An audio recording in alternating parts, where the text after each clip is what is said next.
here today to talk to you about overcoming the biggest obstacle you'll ever face. Let me take you on a journey. It was the middle of the night, almost a year ago. I struggled to breathe. Each step taking longer than the last, I fought my way upward at the cruising altitude of a commercial airliner. Focus, I thought. Keep pushing forward. The combination of 130 days of consecutive climbing, the negative 60-degree wind chill, and the actual physiological state of my body fighting back at 28,000 feet on Mount Everest summit ridge was pushing me to my breaking point. Get a hold of yourself, Colin. I desperately tried to regain control of my mind, but doubt, fear, and pain swirled in my thoughts. One step at a time, I thought. In an apparent daze, a chair appeared in the snow in front of me, blurring in and out of my vision. One step at a time, I thought. These labored steps reminded me of steps I had taken before, steps that had given me a new lease on life, steps that would bring me to my knees, yet simultaneously teach me life's greatest lesson. My mind flashed back. 10 years ago, I had just graduated from college. It was time to let loose, to see the world. I took my life savings from 3 summers painting houses, packed a backpack and a surfboard, and set off into the world for an adventure with no itinerary. After all, adventure is just bad planning, right? 3 months into the journey, I found myself on a beach in rural Thailand. It was a beautiful evening. I was watching fire dancers in amazement, and I decided to partake in the fun, jumping a flaming jump rope, because I was 22 years old and invincible. In an instant, my life changed. The rope wrapped around my legs and ignited my body completely on fire. Survival mode kicked in when I needed it most, and with one last breath, an ounce of courage, I dove into the ocean a few steps away to extinguish the flames. Then darkness. Silence. I awoke in a one-room nursing station to look down, finding my body completely bandaged. What have I done, I thought. I had been severely burned. What must have been at least 24 hours later, I awoke, leaving a surgery room in a small ICU where there was a cat running across my chest and around my bed, hammering home the fact that I was far from home and in a dire set of circumstances. Being in this unsanitary hospital could kill me. And the pain, the searing pain was unimaginable. Yet the morphine they kept giving me made it feel like there was insects crawling over my skin. I couldn't tell which was worse. I just wanted to give up. I was downward spiraling fast, ready to quit. Thankfully, 5 days in this ordeal, my mother arrived to be my protector. I know now she was just as afraid as I was, but she chose to never show me her fear. Instead, she came into my hospital room every single day with a smile on her face and an air of positivity, daring me to dream about the future. She kept asking me questions like, "Colin, what do you want to do when you get out of here? Let's set a goal." My immediate response, "Mom, I'm screwed. The doctors say I may never walk again normally. What hope do I have? Life as I know it is over." But her positivity was unrelenting and infectious. And 3 days after she arrived, she was sitting on my bedside and I announced my goal. "Mom, when I get out of here, I'm gonna one day compete in a triathlon." Not something I'd ever done before, and looking down at my legs, it seemed rather unrealistic. But with a tear in her eyes, she nodded and wrapped me in her arms as only a mother can. It was many more weeks until I was released from that Thai hospital. I still hadn't taken a single step. I was carried on and off the plane and placed in a wheelchair when I got back here to Portland. The next morning, I was in my mother's kitchen, and my mom said to me, "All right, Colin, now I know you've got this big triathlon goal, but today your goal is to take your first step." She then grabbed a chair from our kitchen table and placed it one step in front of my wheelchair. You need to figure out how to get out of your wheelchair and step into that chair. It took me 3 hours that day to work up the courage and strength to take that first step, but I did it. The next day, she had moved the chair 5 steps away, and the next day, 10. Each day, I could take a few more steps, until finally, after many weeks, I regained my ability to walk. And then one day, jog. Jogging felt like flying, but jogging was a far cry from running a triathlon. So for the next 18 months, I grinded with my goal in mind. And finally, a year and a half after my accident, it was time for me to take a shot at my dream. I showed up in Chicago to compete in the triathlon. I dove into Lake Michigan to swim the first mile. I got on my bike, rode 25 miles, put my shoes on, and ran 6.2 miles to the finish, crossing the finish line. I had done it. I had achieved my goal. And there was one more surprise in store for me that day. I hadn't just finished the race. I had won.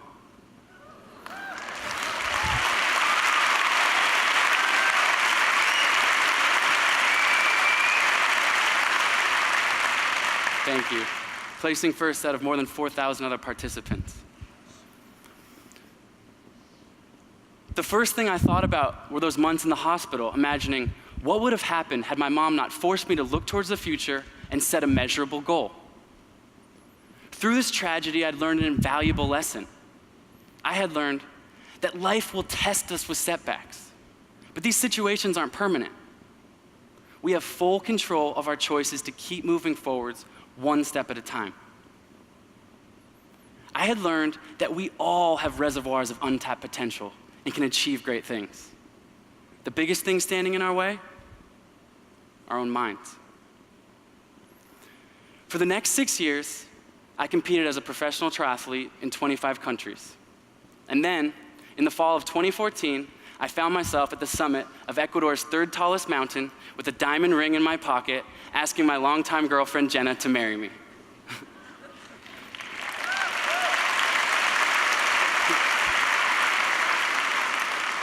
I don't know if it was the lack of oxygen to her brain due to the altitude, but she said yes.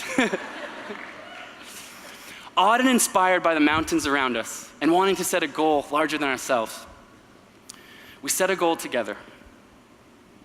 I would attempt to set a world record for the Explorers Grand Slam with the larger purpose of inspiring kids everywhere to dream big, to set goals, to live active, healthy lives. We coined our project Beyond 7-2.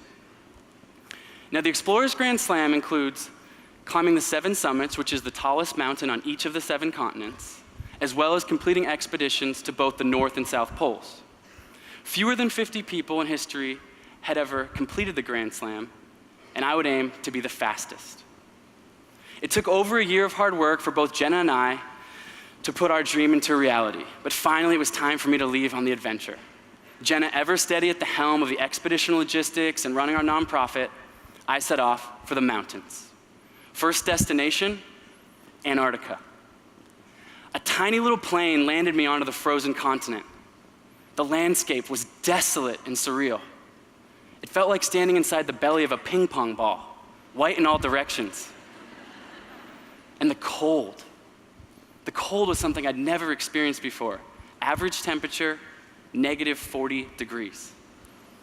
It was so cold that I took a cup of boiling water and threw it into the air, and it immediately turned into ice. After battling these extreme conditions, for the next week, I arrived at the South Pole. And from there, the journey continued onwards. Next, I climbed Mount Vinson, then Aconcagua, then Kilimanjaro, and finally, after 100 days, I had completed 7 of the 9 expeditions to complete the Explorers Grand Slam, and I arrived at Mount Everest Base Camp. After 3 weeks on Mount Everest, I had slowly clawed my way up to the highest camp before the summit, Camp 4. The muscles in my legs felt like ice, cold and hard. My head was pounding, my eyes were bulging, my face was swollen. In any normal circumstance, this would warrant a trip to the doctors, but there were no doctors around. And besides, I knew exactly what was happening. I had read all the literature on Mount Everest, but nothing can truly prepare you for what is known as the death zone, above 26,000 feet, an altitude where the human body cannot survive for long. As darkness fell and the wind kicked up, I was exhausted and claustrophobic in my tent. I was scheduled to leave for the summit at midnight, and I was terrified. Doing the only thing I could think of to try to calm my mind down, I reached for my satellite phone and I called Jenna. And in an incredible moment of bravery, Jenna set aside her own justifiable fears and told me exactly what I needed to hear. She said, "Colin, people are going to summit Mount Everest tonight, and there's no reason you can't be one of them. Go inside your body and listen.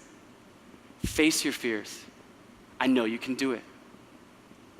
And with her words in tow, I set off for the summit, bringing us back full circle to where I began this talk. In the darkness, my headlamp only illuminated the few steps in front of me. Focus. One step at a time. I began counting my steps. 1, 2, 10 steps. Could have fooled me. Felt like 10 miles. I felt my body giving up. I was hopeful that the daylight might give me some strength after a long night of climbing, but the sunrise only illuminated the 2-mile drop-offs on either side of me. I was again being tested by the biggest obstacle of all, my mind. But this time I wasn't alone. Jenna's words filled my head. My mom's words filled my head. Remembering those labored steps after my accident filled my head. Strengthened by those thoughts, my mindset shifted and my body forgot its weakness.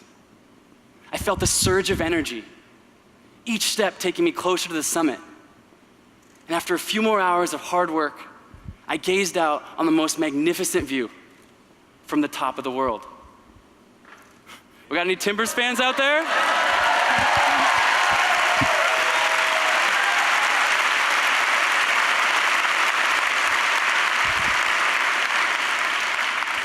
Of course, I had to bring a little hometown love with me up there with the timber scarf on the summit of Everest.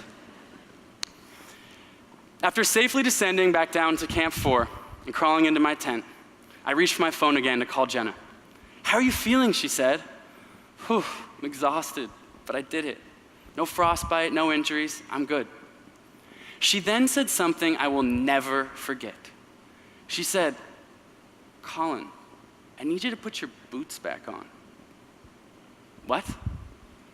It had literally just taken me more than an hour to take my boots off and crawl back into my tent. She explained. She said she'd been doing some calculations back home, and it just so happened that if I get to the summit of Denali, my last mountain, in the next week, I could set not 1, but 2 world records.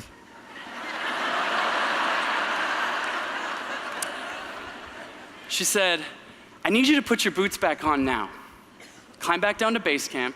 There's a helicopter there that's going to take you to Kathmandu. There's not enough time for a hotel room or take a shower, but an evening flight will take you from Dubai to Seattle to Anchorage, and then you have about 3 days to climb Denali." In that moment, I could only laugh then, right? In that moment, I was forced to wipe the slate clean. And somehow, just 100 hours after standing on the summit of Mount Everest, we executed Jenna's plan, and I arrived at the base of Denali, my final mountain. The next 3 days were quite honestly the hardest of the entire project. I was battling extreme fatigue, and to make matters worse, Alaska dumped a huge windstorm on me. 50-mile-per-hour winds, minus 60-degree wind chills, making me battle and earn each step. But with one last step, on the evening of May 27th, 2016, I arrived to the summit of Denali, setting 2 new world records for the Explorers Grand Slam in 7 summits.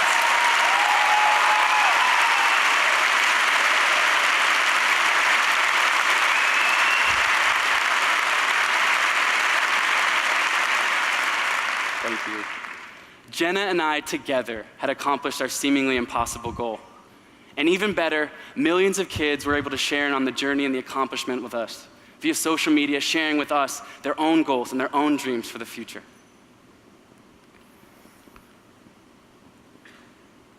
I carry this rock with me every day.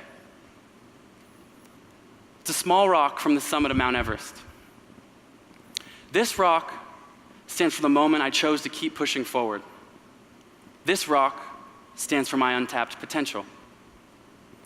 As I set new goals and ultimately encounter obstacles, this rock reminds me that even Mount Everest can be broken down to its smallest parts. A bunch of small rocks stacked on top of each other. Many steps leading to the summit.